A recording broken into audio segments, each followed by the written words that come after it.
Hello dear students, expression for internal resistance of a cell निकालते हैं। ठीक है, एक सर्किट बना रखा है यहाँ पे।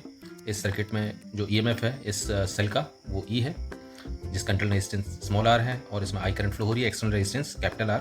ओके, और ये आर के अक्रॉस, इस आर के अक्रॉस जो पोटेंशियल ड्रॉप होगा वो कितना है, I R, V is equals to I R, इतना पोटेंशियल। और यही पोटेंशियल ड्रॉप, क्योंकि देखो ये और ये पैरेलल में लगे हुए हैं, तो यही पोटेंशियल ड्रॉप आपको यहाँ पे भी मिल जाएगा।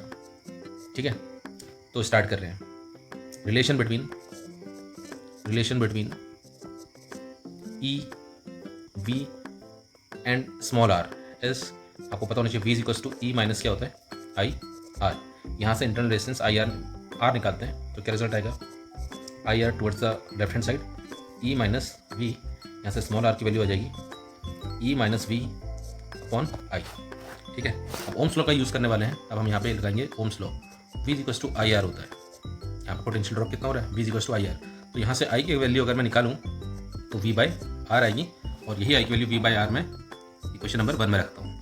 तो इंटरनल रेजिस्टेंस स्मॉल आर की वैल्यू आ जाएगी E minus V upon I की जगह V by R, then E minus V, ये आर ऊपर जाएगा न्यूमरेटर में, तो यहाँ पे ये आर हो गया अपॉन वी।